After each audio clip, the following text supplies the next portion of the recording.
Imagine a landscape shadowed by the gruesome specter of war, where silence is punctured not by the cries of the living, but the whispers of the dead.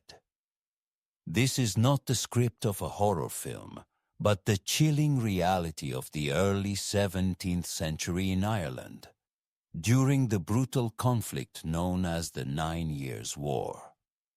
According to royal letters of the time, a figure emerges from the mists of history, cloaked not only in the blood of his enemies, but in the sorrow of his own people.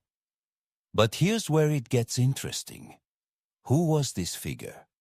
None other than the infamous Irish chieftain, Hugh O'Neill, whose resistance against English conquest led to unthinkable consequences. Records from the Abbey reveal that during the siege of Kinsale in 1601, a devastating turning point occurred. As English forces closed in, an act of sheer desperation or dark strategy led to a horrifying decision: the beheadings of countless children, used as a macabre message to the besieging army. Witness accounts describe the stark horror as heads of the young lined the pathways, a gruesome testament to the ferocity of the conflict. The air was thick with despair, the ground a canvas of crimson. What if Hugh O'Neill had found another way? Would the spectre of those innocent lives still haunt the annals of Irish history? This narrative not only stirs deep emotions, but connects us universally through the horror, sorrow, and ultimate tragedy of a community torn apart by war. The truth, however, was far darker than mere strategic brutality. It was a calculated attempt by O'Neill to save his remaining people from the fate of starvation, or worse, under siege conditions. As the story unfolds, we delve deeper into the historical context. The 9 Years' War, rooted in the struggle for Irish sovereignty against English rule, sets a grim backdrop to our tale.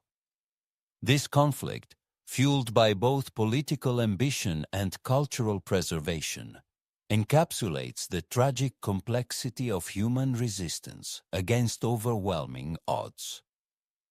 As we wrap up this introduction, remember, each step into the past reveals more than just events. It uncovers the very essence of human emotion and consequence. What happened next not only changed the course of Irish history, but indeed left a scar on the soul of a nation.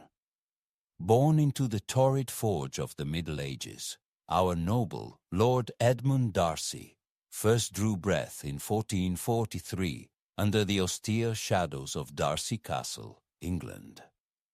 Raised among the echoing halls filled with the clamor of knights and the whispers of conspiracies, his childhood was anything but ordinary. According to the family's preserved letters, young Edmund was a child of profound solemnity, wise beyond his years. His father, Sir Reginald D'Arcy, a stern and unyielding figure, was deeply ensconced in the political machinations of the time. Witness accounts describe Sir Reginald as a man who could quell dissent with a glance. It was under this imposing influence that Edmund's character was molded. From an early age, he was introduced to the brutal realities of power and governance. Records from the Abbey show that by the age of 10, Edmund had witnessed his first public execution, an event that left a permanent imprint on his psyche. The executioner's blade not only severed the condemned's life, but also split Edmund's world into before and after. Amidst these formative experiences, a significant turning point arose in 1455. A letter from a visiting dignitary reveals a poignant incident. while hunting in the dense forest near their estate, Edmund stumbled upon a group of peasant children ensnared by a bandit. His decision to intervene and his subsequent rescue of the children marked his first act of undeniable heroism. This event was whispered about in awe, and it bolstered his reputation significantly at court. But here's where it gets interesting. What if Edmund had not ventured into the forest that fateful day?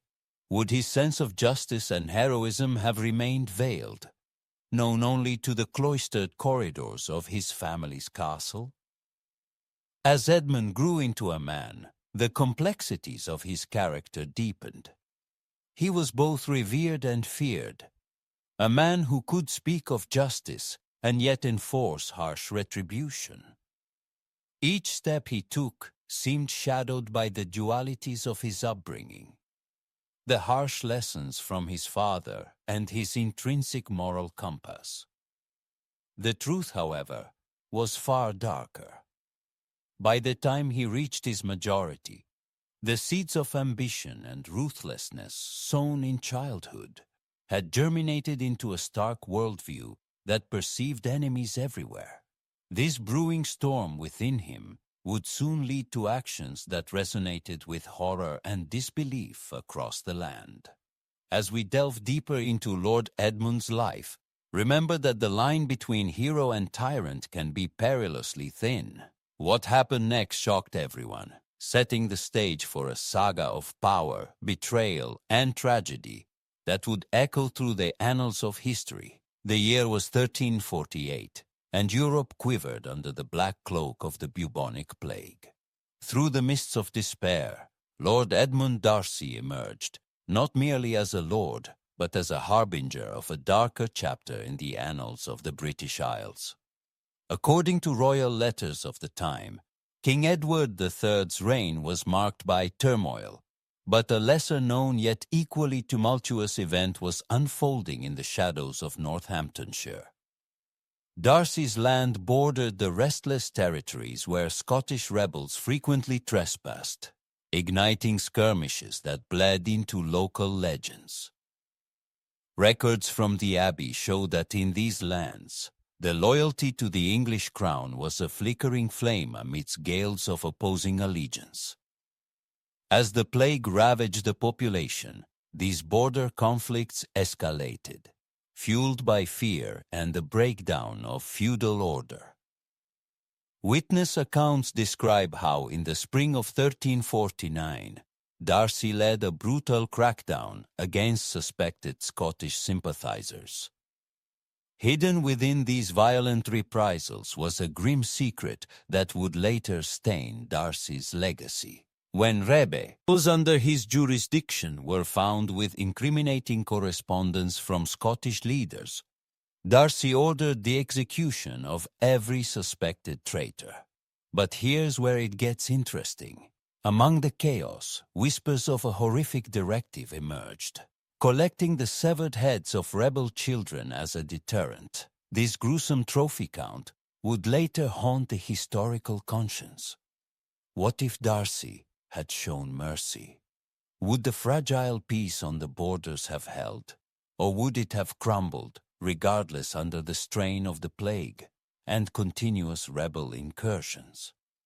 The revelation of this barbaric practice shocked the court when one of D'Arcy's own knights, horrified by the orders, leaked the details. A letter, preserved in the ink of that knight's trembling hand, expressed his moral conflict. To bear witness to such acts against innocents, my heart weeps blood. This poignant testament brought the reality of the conflict into the stark light of moral scrutiny. As the narrative of brutality unfolded, it resonated with universal themes of fear and betrayal, mirroring the larger existential dread inflicted by the plague itself. It was a time when the fragility of human morality was laid bare, revealing how quickly the veneer of civilization could be stripped away by terror and desperation.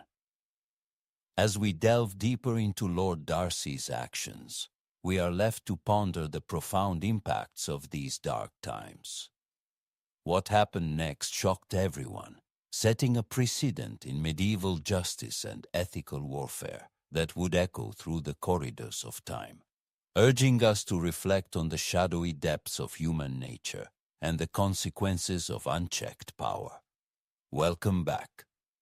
In the shadows of a Europe ravaged by plague and war, one nobleman, Lord Edmund D'Arcy, embarked on a mission so macabre that it echoes through the annals of history with a chilling resonance.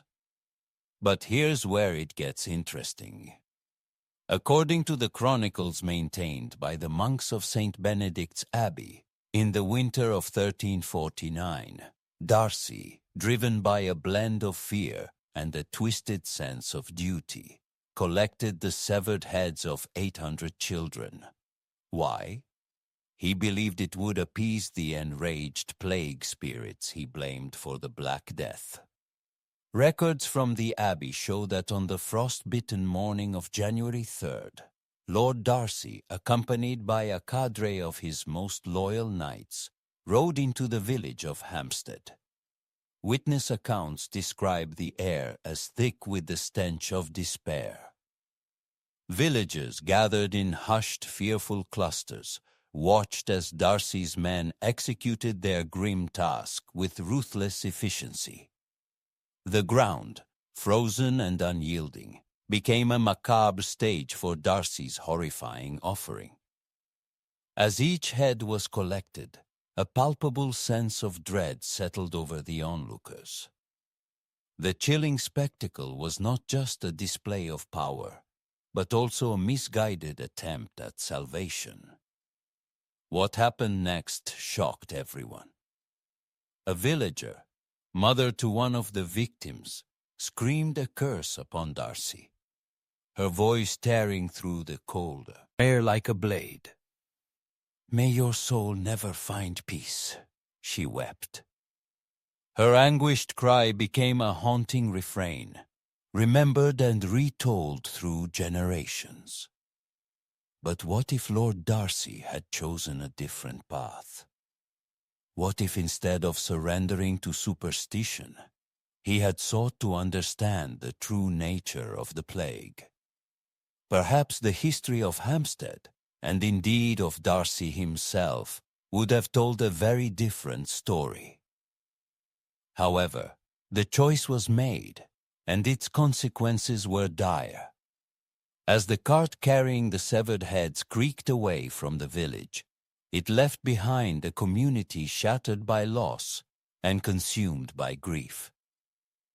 According to a letter written by a monk of St. Benedict's, never had the sun set on a sadder day than that which bore witness to the sorrow of Hampstead. The truth, however, was far darker.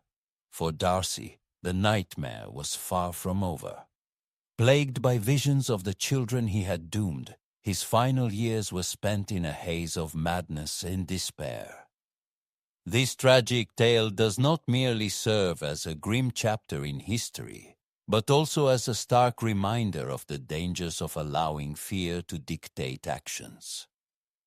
As we reflect on Lord D'Arcy's harrowing quest, we are left to ponder the depths of human despair and the resilience of the human spirit in the face of unimaginable horror.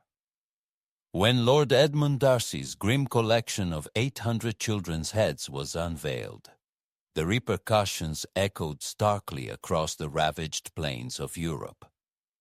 According to royal letters of the time, the noble was either seen as a deranged collector engrossed in morbid trophies, or a misunderstood defender reacting desperately to the anarchic threats of the era. Records from the Abbey reveal that on the night of the disclosure in 1350, the air was thick with the stench of decay, and the once stalwart walls of D'Arcy's castle seemed to tremble with silent screams. But here's where it gets interesting. Witness accounts describe the immediate aftermath within the local populace as one of profound terror, mixed with a bewildering sense of betrayal. How could a noble, sworn to protect, descend into such macabre barbarity? This question hung heavy over the fog-laden fields of D'Arcy's lands. He saved us once from the invaders. Why would he harbor such darkness now? Queried a local peasant in a documented testimony. This personalization of horror starkly highlights the brutal duality of Lord D'Arcy's legacy. What if D'Arcy's actions had been a deterrent, a grim warning designed to fend off further attacks during those perilous times? This thought, while chilling, invites us to ponder the extreme measures taken in the face of overwhelming fear and instability. The climax of public sentiment came when a mob, fueled by fear and suspicion, burned down the storage site of these ghastly trophies, as chronicled in the stained pages of the village chronicle. The fire that night cast a lurid glow over the village, painting every face with the hues of dread and defiance. The historical significance of his event highlights a visceral reaction to perceived threats and the lengths to which humanity will go to preserve its semblance of safety and order. Today, historians view these events through a lens of cautious analysis, urging a reflection on the shadowy depths of human actions under duress. As we delve deeper into the psyche of a noble-turned-pariah, we uncover layers of fear, survival instincts, and a dark quest for security in an insecure world. As we transition from these harrowing revelations, let us brace ourselves to explore the broader implications of D'Arcy's actions on medieval societal structures.